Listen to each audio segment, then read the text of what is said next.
Hello, everybody. Chef Marcus Guiliano here. Welcome to Chef on a Mission Radio.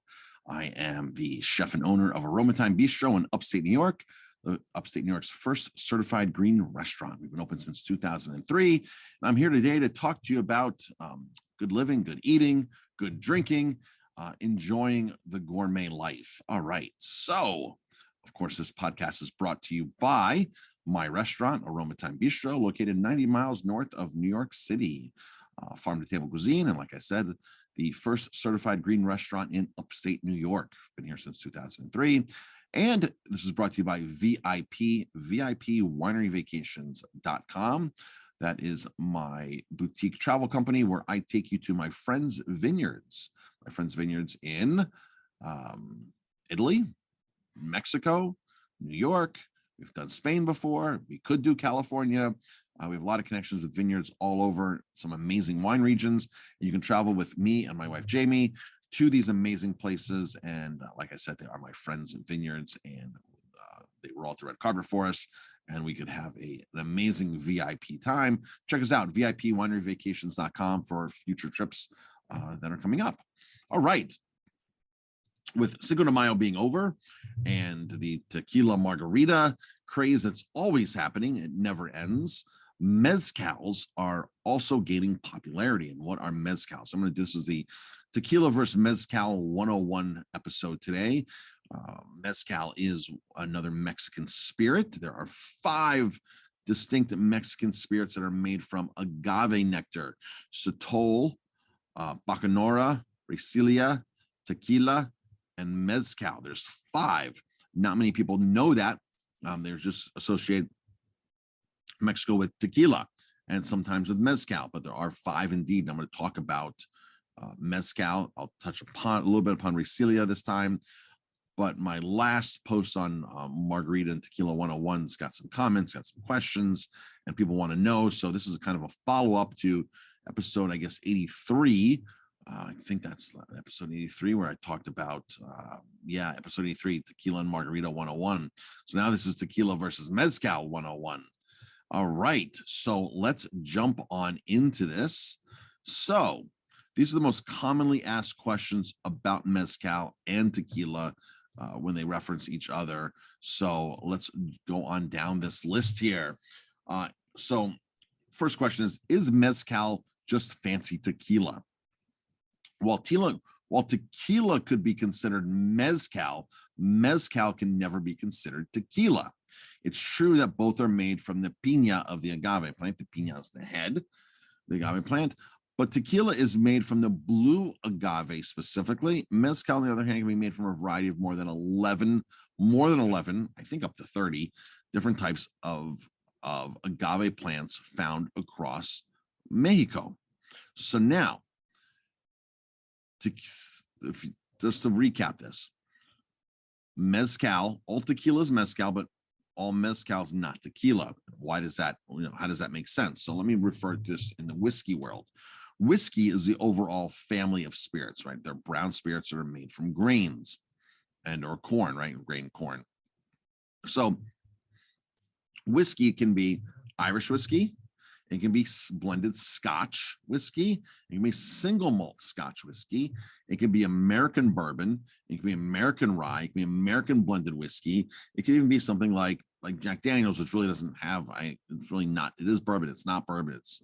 They can't call it bourbon something. But so you round up all these brown whiskeys that are distilled from grains, and cognac is not. Cognac's brown, but cognac's distilled from grapes. So cognac would not fit in, cognac or brandy fit in under whiskeys, but they are similar, but made from grapes. So grape juice, Ugni Blanc grape specifically, Armagnac, the same thing. So you have all these different types of bourbons, ryes, single malts, all that, and they fall under the umbrella of whiskey. Same thing with mezcal. Mezcal is the umbrella. Tequila falls under the umbrella. So all tequila is mezcal, but not all mezcal is tequila. All right. So next question, what is the difference between blue agave and agave? All right. So the main difference between blue agave and agave is that blue agave is exclusively from the blue agave plant. Agave tequiliana, the scientific name, Regular agave nectar is a mixture that can be prepared from gray agave, green agave, or thorny agave varieties.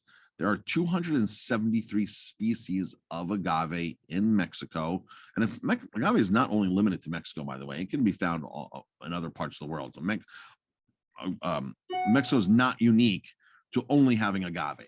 They're unique to really distilling it by making their whole country spirits from the agave itself. So when we were traveling in Italy a couple of years ago, pre-pandemic, we were in Apulia, and I see all these agave-like plants out there and just growing. People have them for decoration in their yards, for landscaping, and I'm looking at this, and I asked somebody, "This is agave?" And they go, "Yes." And you know that? I'm like, "Because it looks like the stuff you make tequila out of." They're like, "Yeah, this is one of the species of agave." So agave has 273 species in Mexico, and there are some hybrids that are being planted. So I guess you can round it up and say maybe around 300-ish, close to 300-ish different types of agaves. So tequila is made exclusively from the Blue Weber. It has to be 51% Blue Weber. If it's not 51%, then you have to, if it's 51, if it's not 100% Blue Weber, is what I'm trying to say, it has to be labeled as a mixto. And mixto is a mixed agave. I think you can use other things to ferment it too. And that's the cheaper agave that you don't really want to consume. You want to consume the 100% Blue Weber agave. So next question, is mezcal better than tequila? Well, not necessarily. It's up to your flavor profile, what you're looking for. It just has a reputation for being a stronger spirit, is all that it has a reputation for. Many people find the taste of mezcal is usually stronger than that of tequila, but that's just a matter of your taste. Tequila and mezcal both range from 38% to 55% alcohol, ABV, which is 76 to 110 proof. They all range with that. So you might find a mezcal that is a little more stronger because of the higher alcohol, or tequila. We have a tequila behind my bar that's 104 proof. The other tequilas are 80-ish proof. So it just depends upon the distillery. However, people associate mezcal with being a stronger flavor because of the smoke. Tequila has a lack of smoke. Mezcal has the smoke. I'll talk about that as we go on. So does mezcal taste better than tequila is the next question.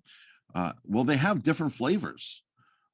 On the most basic level, tequila tends to be smooth, sweet, whereas mezcal is often described as savory and smoky. The smoky quality is attributed to the underground ovens used to cook the agave.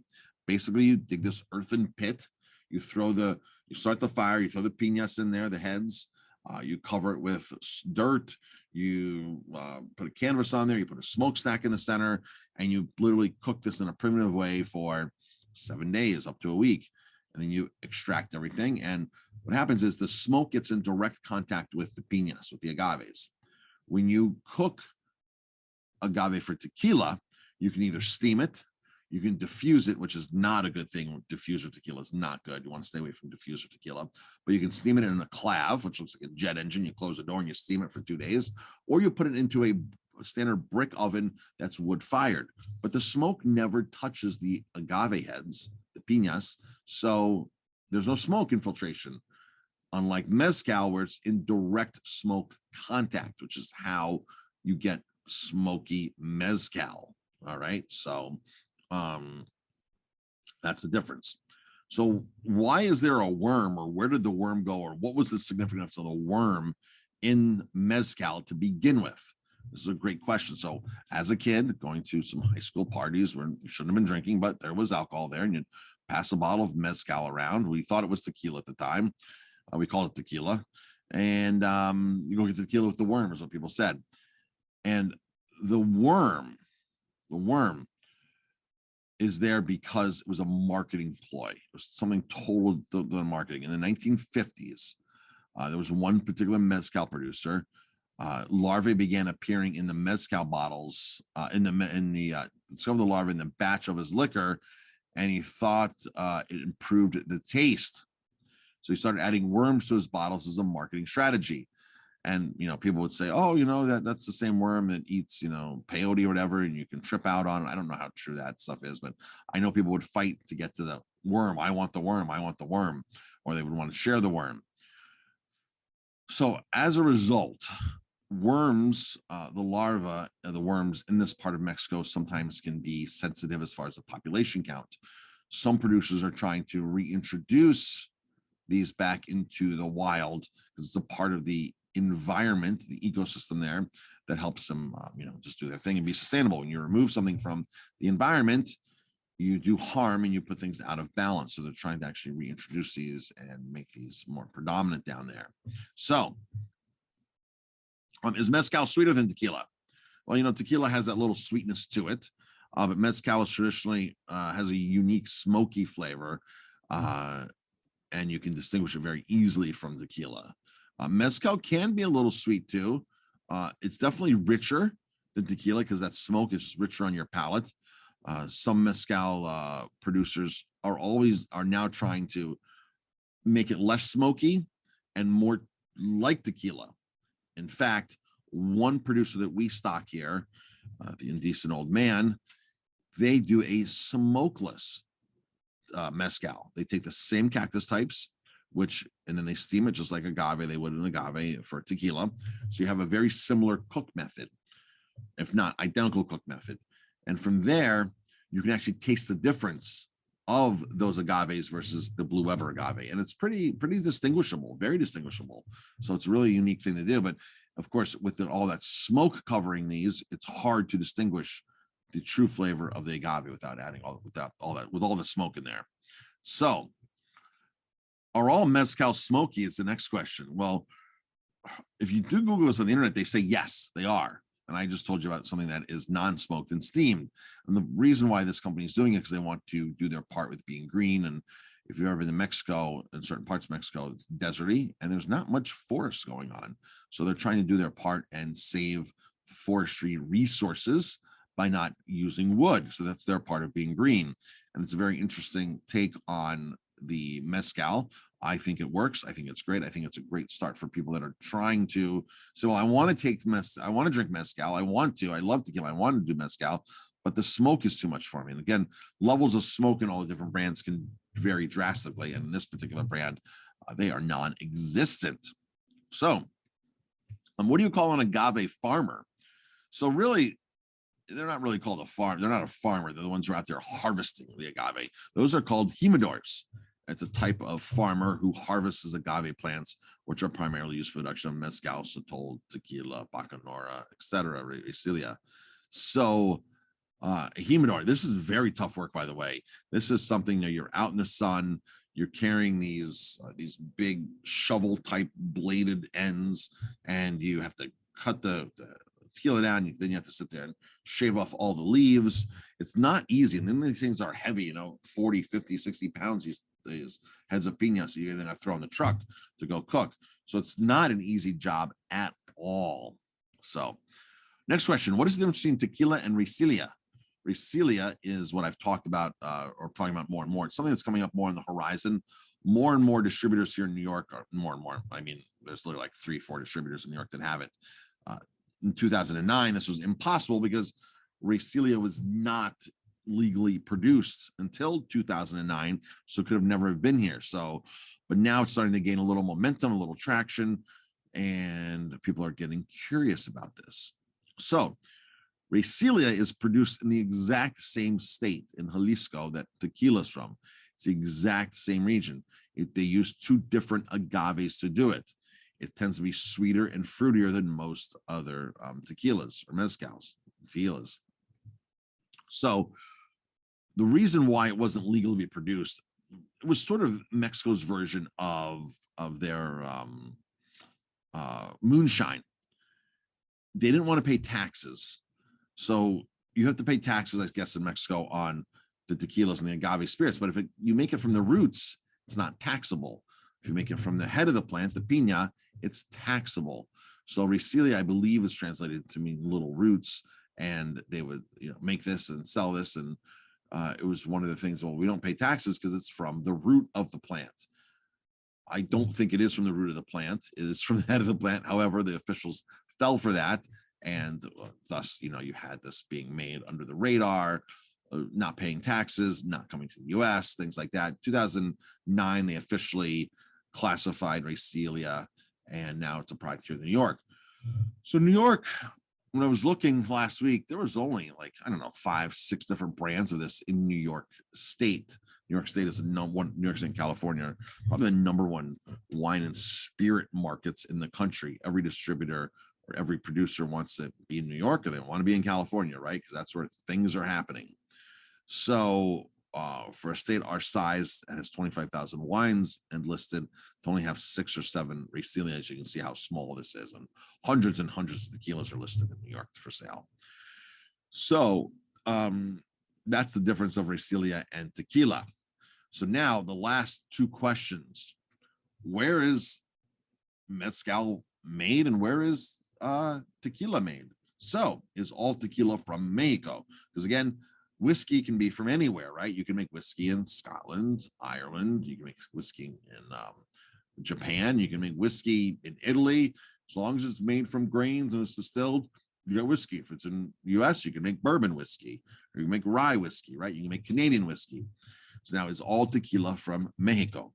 So tequila is only produced inside the state of Jalisco, inside, so not even all the state, but inside the state of Jalisco, in a couple of certain municipalities. Any agave-based spirit outside of those regions is called mezcal. Other subtypes of mezcal might know are bacanora, sotol, and Racelia. All right. So, and again, tequila is mezcal. All mezcal is not tequila. Remember that from the very first of this. So, Jalisco, the only state. Now, mezcal. While it's true that tequila can only be made in Jalisco, mezcal can be made legally in 9 Mexican states. Although the majority of it comes from Oaxaca, and Oaxaca is known for mezcal, but there's 9 states that can legally make mezcal. So, and up to 30 types of agaves, so 11, 10 to 30 types of agaves. And tequila, on the other hand, can only use Blue Weber agave. It has to be 51% Blue Weber agave to 100% Blue Weber agave. So that is a rundown, folks, on mezcal versus tequila. Now, there are so many Mexican restaurants out there, so many Mexican restaurants. And when you walk in, it's like one restaurant after another restaurant has the same exact tequilas. And it's frustrating for me as a consumer that wants to try something interesting, new, fun, exciting, teach me a lesson, show me something I don't know. There's not much that I can walk into most Mexican places. It's all the same tequilas from the big distributors and all the big brands. Believe me, I'm not going to get excited about Patron or Don Julio or any of those. I'm not going to get excited about them. I'm going to get excited about a small family-run operation that maybe have a new tequila out on the market, or it's really high quality, traditionally made, which is oven roasted, versus the clav versus the diffuser, which is the worst way to do it. Hydrochloric acids dropped on this agave to drop out all the nectar out of it. It's really not a good process. And a lot of the big brands have resorted to that because it's higher production. I want to walk into a place where, I walk out and I've learned something, right? I'm like, oh, wow, that's really cool. I didn't know, So when you walk into a Mexican place, I look on the bar and I'm always like, give me satols. And if they've taken the time to source a sotol, then I know they've taken the time to source stuff behind the bar, and chances are they're going to put a little more effort in it than just buying all the big brands. I mean, literally, you can walk into a Mexican restaurant, look at the shelves, walk into a big liquor store and say, I just saw all those liquor store brands in that restaurant, and then go to another restaurant and repeat the whole process again. There's over 2,000 different types of different names of tequila brands. Not all those get imported into the United States, so be careful of that. There's not that many out. There's not all those in the U.S. However, there's a lot in the U.S. and New York has probably a couple hundred, 300, 400 brands of tequila that somebody can buy. So you can walk into a restaurant that has 25 big brands and that's it. That's not exciting. Walking to the next restaurant, seeing the same exact thing, it's not exciting. I want to walk into a place and say, oh my gosh, we just got this great new mezcal. It's not smoky. It is smoky. We just got this great new tequila from this family operation. Here's a reposado. That's what I kind of experience I want. And it's kind of experience we provide from Aromatime is, you walk in and you'd have probably had, you've probably been eating Mexican your whole life, right? For decades. And you had no idea that Mexico had 5 spirits. And we have all 5 of them here at the bar, right? You had no idea that there was choices beyond tequila or choices beyond mezcal. You had no choice, you did not know the choices of all these great vodkas from the New York State or whatever it is. That's the type of experience that we want to provide at the restaurant. And so that's kind of what I expect when I walk into a place. I want a little bit of thought, and I want it to be unique. So that is it, folks. Thanks for tuning in to Chef on a Mission Radio.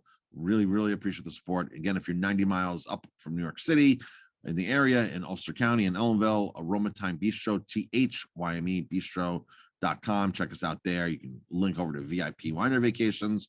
Check out the next tour we're on, trip, and join us in wine country, visiting my friends' wineries. Have a great day, everybody.